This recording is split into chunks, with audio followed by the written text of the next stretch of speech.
Hi, it's Ray from Pro Shaper Workshop. Yes, I haven't been doing too many videos lately. A lot of stuff has changed.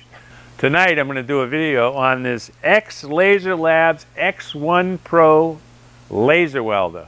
It's a 700 watt machine. I now have before I made a video about it, I want to have some experience. I've got about a half an hour of experience. That's it. I have used one laser machine before this about 2 or 3 years ago. Probably 2 years ago. It was IPG welder, and that's actually made like one town over from where the shop in Charlton is.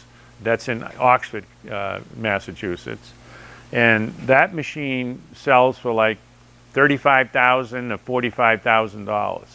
This machine is only right now on special for $34.99. It's just amazing.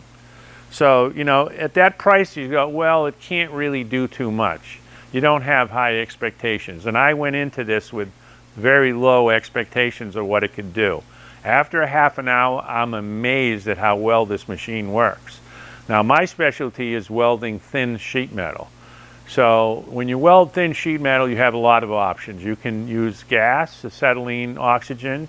And a lot of people that weld that and have done it for 30 years, they swear by that, and they'll never change in a million years. You're never going to get those guys to change their viewpoint. And there's a lot of positives when you use acetylene oxygen welding. And then there's the TIG welders, and I consider myself to be a TIG welder. I didn't like the fumes. I learned how to gas weld aluminum 60 years ago, and at my grandfather's restoration shop back in the 60s, and I only did a little bit of it. I'm a mediocre gas welder.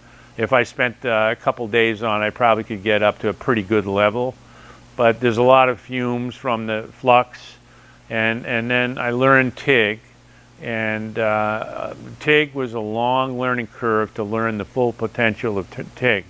And I have to admit, welding aluminum with the TIG, I really only mastered that probably in the last few months, where I know when I weld aluminum, I won't be getting cracking. And that's one of the gas welders always say, oh, the TIG cracks all the time and everything. So now the laser welders are coming on the scene, and they're super expensive, meaning most people are not going to buy them. So, you know, only the shops that have a lot of revenue that could afford to buy one of these machines will do it. But now you've got this Laser Lab machine coming in at an affordable price, and you know the price is probably going to drop once the market gets bigger and bigger. And it's a full-featured machine. It's just amazing. It does rust removal, it does cutting, and it does welding. And what I was interested in mostly was welding aluminum, and I've got aluminum panel here. We made a couple short videos already, and we put them up on Facebook, and those videos were very well received. But you can see there's a lot of pushback. Some guys say, well, I'm going to use my MIG. I don't see any advantage to using this machine. Now, I figure it'll probably take me at least 50 hours of use before I really start to get a handle on what the capability of this machine is, because there's a lot of settings, and you can learn how to run all the settings. I've played with them a little bit so far. Even turning the machine on, it's got a lot of safety factors built in and stuff. And this is a low-powered machine. This is only 700 watts. I think the IPG machine is like 2,000 and 3,000 watt machine. So they'll do heavier metal. But that doesn't concern me at all, because most of the stuff that I do, auto body sheet metal, doing coach work or restoration work, is all well within the domain of this machine. This machine will do a perfect job. Aluminum, steel, stainless. But I want to try welding copper, which I can TIG weld very easily. But I want to weld thin copper with this. I want to weld brass and bronze. I want to try everything I can with this machine, and I'm not going to do it in a 30-minute video. So there's at least 50 hours of experimentation to learn the potential of what this machine offers you. So first what we're going to do is we're going to turn it on, and you can see the interface on the front here and some of the adjustment potential. All All right, so now we fired up the machine and you see the initial screen that you're going to get. And these are your options: welding, or you can go to cutting or to cleaning. And when you go on the cleaning mode, you have to change the nozzle, and I think the cutting nozzle you have to change too.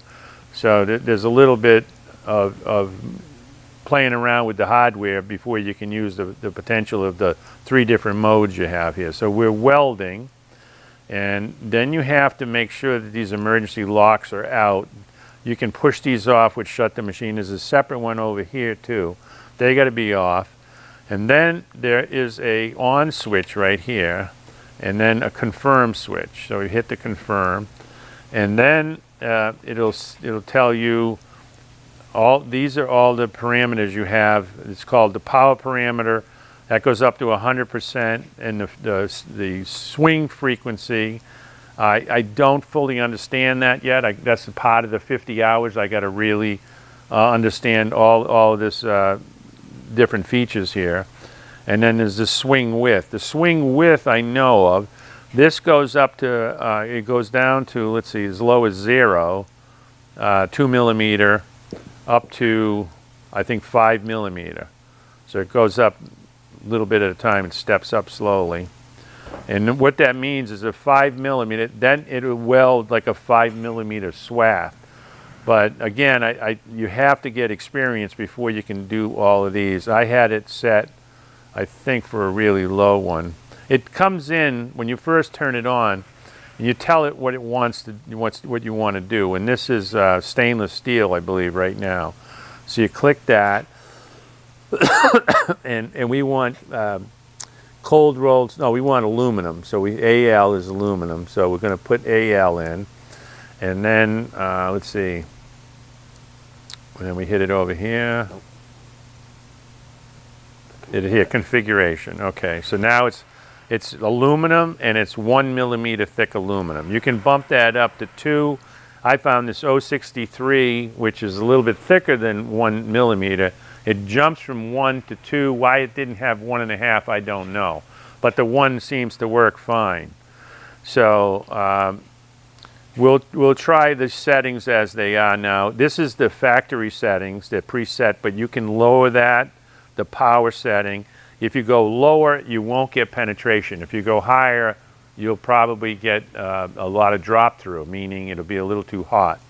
So you can learn, you got to learn to play with all these settings to get your ideal settings. So what we're going to do is we're going to weld up this shape panel. This 063 aluminum panel that was English wheeled, and I cut it in a bandsaw. And so far I haven't had much luck welding anything with a gap, so it has to have a pretty tight fit. That said, I believe you can weld with a gap.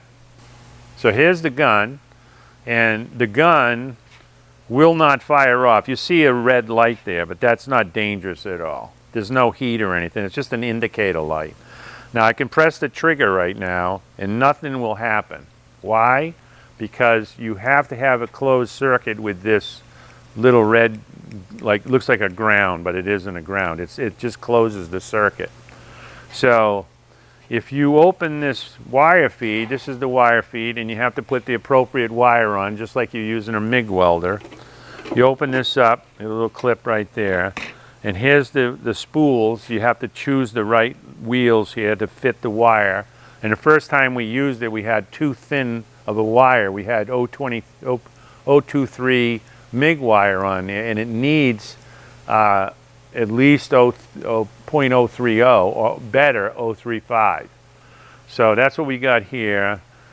This is 4043 aluminum wire used on a regular MIG welder, and it's 35 thousandths thick.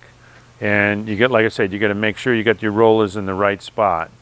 And you have a wire feed right here. I think this will work now. Let's see. Yeah.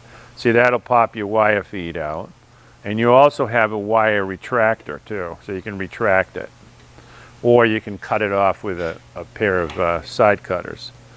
And what you want to do is you want to see that red light on the wire, but you don't want it out too much. But right there is good. I can retract that just a little bit so you still see the red light on the wire. So we'll close this up. And that's a very well made wire feeder. It looks really good and it works really good. So now a lot of people were concerned about the safety issue of these laser welders. Well, number one, we only have the 700 watts power. So I did a lot of the welding without gloves, and I don't think that was an issue. It comes with these glasses. You can put a helmet over these glasses if you want, but these seem to work really good. So I'm going to put the glasses on, and then I'm going to put my regular TIG welding gloves on. And if I pull the trigger right now, one of the concerns is if you've got a shiny surface, it'll bounce back and it can do some damage. Well, this will not do anything without this, right?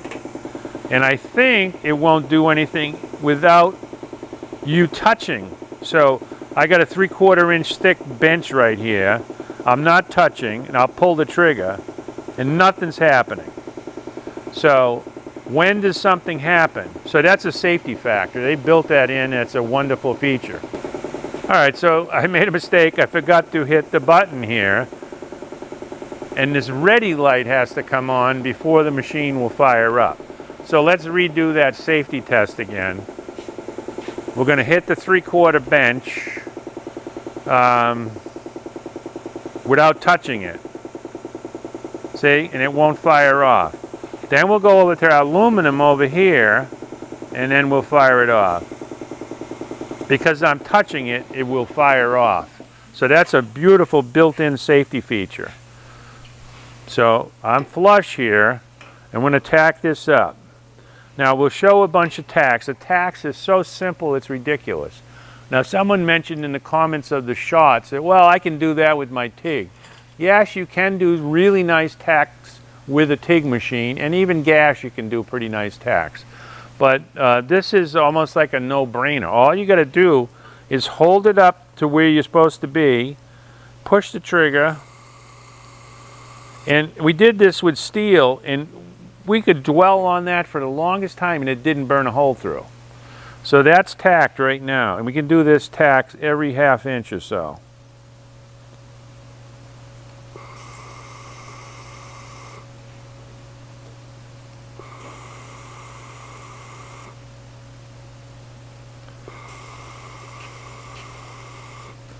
And it's all about touching the metal. Now, see, I'm getting a little bit of a divot there, so maybe I dwelled a little too long. Again, this is part of the 50-hour learning curve, that you got to use this so that I can get absolute perfect results. So this one, the first one, I didn't dwell as long, and I don't have any divot here. These I dwelled a little longer. I just want to ensure that I got a good weld. And this red light, it widens. If you get a camera view of that, you can see the width of that red light. Now, if we go over here and we widen this parameter here, it's at 2 millimeter. If we bump this up, watch what's going to happen. Of course, we don't want, the 2 millimeter is all we want, meaning the actual laser is focusing on 2 millimeters. Now I'll put this over here. You can see that's 5 millimeters. But it leaves a big swath there, and I don't know why you would want 5 millimeters. I don't know. So we'll bring this back to 2 millimeter.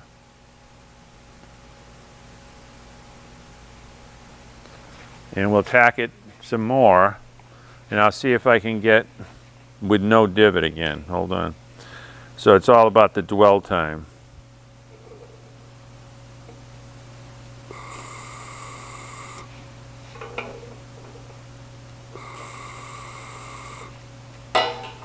So there, I did those, and there's no divot there. So these were just too much dwelling on that one spot. Keep pulling the clamps down, and what I'm going to do is I'm going to tack this all up, and you don't have to see all the tacks. After I get it tacked up, then we'll we'll probably put it in the wheel. We can put it right in the wheel, and that will ensure that it's all at the same level. And there's very little distortion, if any distortion at all at this point. So I'm going to get it all tacked up, then we'll throw it in the wheel.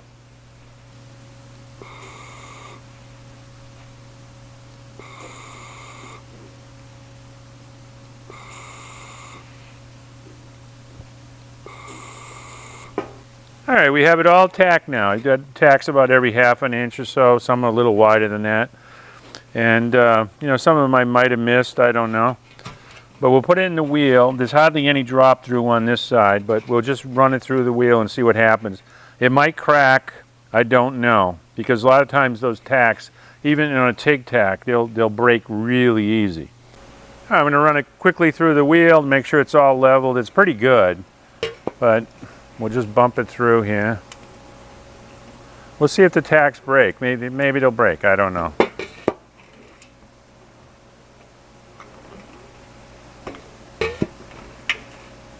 And one cracked. I heard it make a little noise, but that's pretty good. I don't see any major release of any sort, and it's super flush right now. I'm welded from one edge to the other, and now we're ready to do the solid welding. Good to go. All right, so we got it all tacked up. We ran it through the wheel. It's perfectly flush. There's no distortion whatsoever. We're not going to weld on video the whole thing. We're just going to weld a little bit. And what I learned in my half hour, now I'm up to about probably 45 minutes, maybe close to an hour of experience total on this machine. What I learned is you don't push it this way. It's much too difficult. You want to pull it towards you like this. And if you got the light right, and the light I have right here and right now is not the best for me. Maybe right there is better.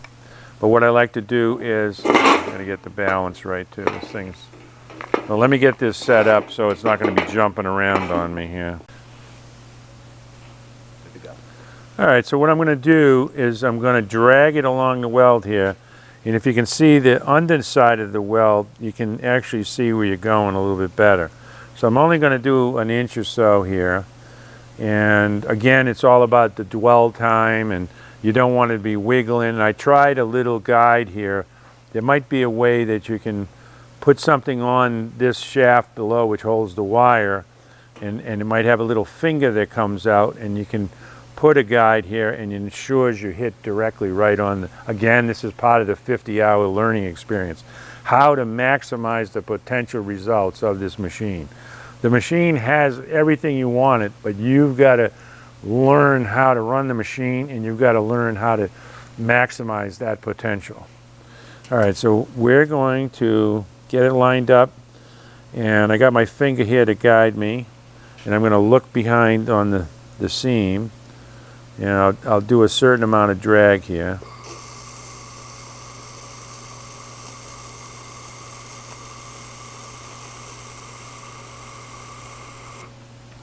And there's the weld. And you can see that's pretty amazing.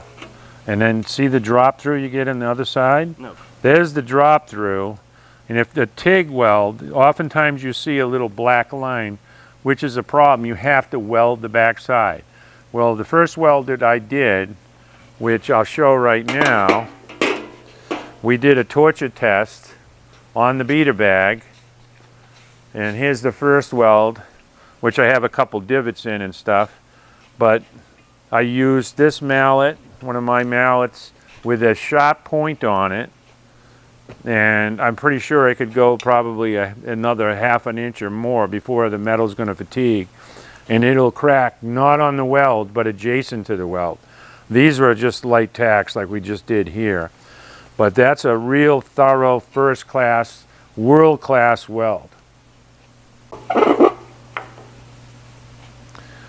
If this was on the car or a wire form, it'd be a lot easier. This is jumping all over the bench and everything.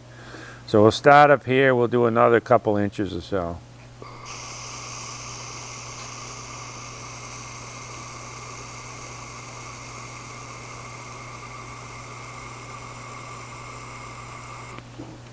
And there you have it. Now, that's pretty hot. I got a little bit of concave there, but that's the drop through on this side, and that can be cold forged back. So you put that in the planishing hammer, and that'll all forge back in, and you won't have to grind anything. That was the result with the first weld that I did. No grinding needed. So, you know, this to me is amazing. Number one, it's super strong.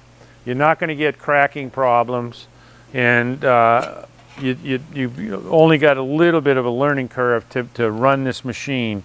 Unlike gas welding or TIG welding, there's a lot longer learning curve to get excellent results where you're not going to have cracking or burn through. Now let's try another little experiment, and then we're going to go on to the cleaning function that takes the rust off, and I'll talk about that a little bit, that cleaning function.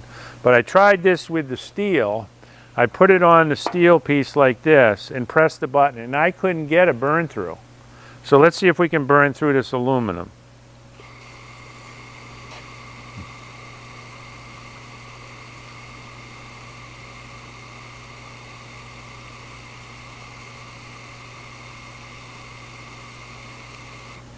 All right, there it was, 30 seconds, and I got a divot there, a good divot, and then the drop through on this side. Can you see it? Yep. Yeah, the drop through on that side, which would forge right back up. So, unlike gas welding, which is easy to burn through, and TIG welding is easy to burn through, apparently with this 700 watt machine, you're not going to get that problem. So we've done the welding, not comprehensive yet. We're going to do a lot of extensive testing of this machine over the next month or so. But right now we're going to move on to some cleaning. Mark has done a couple shorts with the cleaning, and that looks to be amazing results too, and I'll do the cleaning. All right, so when I'm done welding, you can turn the key off, and now nothing will happen. All right, Mark's going to change the nozzle now to the cleaning nozzle. They give you a little Allen wrench to take this wire feed off. We don't need that for cleaning. So you got to unscrew that and take that off, and that just winds up by the wire feeder. And then I just take off this nozzle. And for cleaning, I actually just use it as that. I just have no nozzle on it. That's all set now? Yeah, that's okay. So clean great for metal. Now we're ready to cut a piece of clean a piece of metal. That's all right. it. That's easy. All right, we're going to go to mode selection, and we're going to do cleaning. Confirm, and then we have to do on. Yep. And we should see ready. Yeah, this one you have to put here like that. And now the ready light is on. So let me get my gloves on. Now this is a 1951 Jaguar front fender section. It's got all that years, 70-something years of rust on there. Well, 74 years of rust.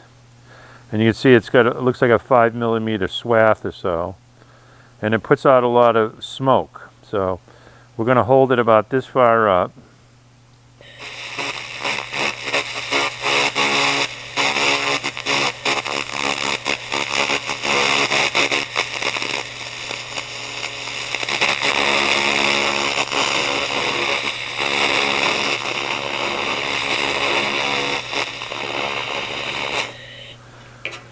And it just blasts away all that rust. Now you could probably do it one more time. The advantage of this is, say you're restoring a car and you got rust and you're going to weld the panel in. I believe it'll take paint off too. We might have to try that. It does. Yep. Yeah, it'll blow the paint right off. And let's see how hot it's getting it. It cooled down pretty quick. I can hold my thumb right on it. And it's a little hot. It's probably 200 degrees or so. So let's give that a little more blast. This is what Mark had done in an earlier short little Facebook video. You could go quick with this. All right, I'm gonna going closer to make any difference. It does, yeah. I mean, you might want.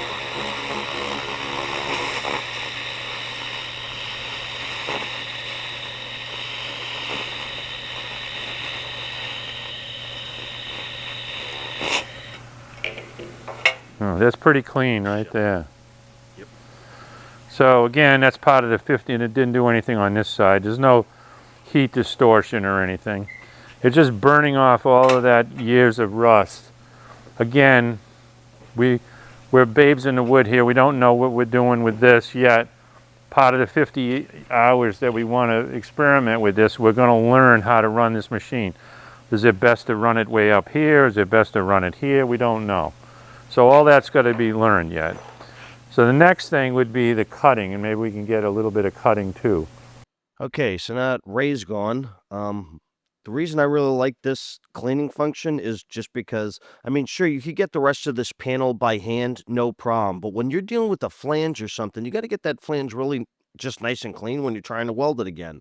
So this is just me, maybe about 10 seconds going over it. This is all real time, really fast. Yes, I should have been wearing gloves. I just want to be quick and show you how easy it was. Plus, I've done this for a bit. I'm not going to burn myself. But look at how clean that comes out. That's really nice for maybe 15 seconds. Now, this is all the nozzles they give you with the machine for different wire width and everything. We just use the one that it came with the gun. And then here's the one for cutting. And then for cleaning, I just take off the nozzle. It doesn't seem to be a problem. To put the nozzle on, all you got to do is just thread it and screw it on. It's very simple. One drawback of this machine that I find is the gas hookup. My regulator won't fit to it, so we had to jerry-rig that small piece onto their gas intake. That's one thing I would definitely change because I want to do compressed air. We got the regulator, but I just didn't want to mess with the hose from the regulator to the machine, so we're just going to actually cut with argon. Now, right here, you'll see 2 screws on top of the device. And then my other hand, they come with protective lenses and focusing lenses. They give you a whole bunch of them because I know after maybe a couple of months or so, you're going to need to replace the lenses so that when the laser fires inside the machine, it won't just kind of reflect back and ruin everything. So you want to be careful about that and make sure you check your lenses. Now, here's a video of me probably about 4 feet away. I thought I was fairly zoomed in on it, but I'm firing the cutting laser. You want to be careful when you're using the cutting laser, what's underneath and what's around, because that laser will go through things.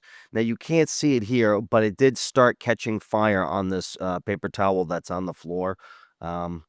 So, again, you don't want to be doing it in a barn with hay or in a gas tank. Just pay attention to your surroundings. This is the first time I've used this X-Laser Labs laser to cut with. And my interest in this is cutting some intricate cuts. Now, laser cuts are really small and fine.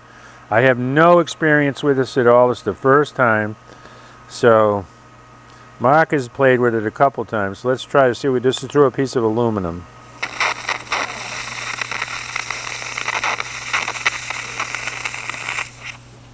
And I made a nice little W and it went right through. I could see it. Hang on. Oh, yeah. Yeah, I made the little W, and you can see the cutting, the width of the cutting line is about, I would say, 10,000ths of an inch. It's incredibly small. Now, let me pull this up a little bit and see if it gets wider if I pull it up.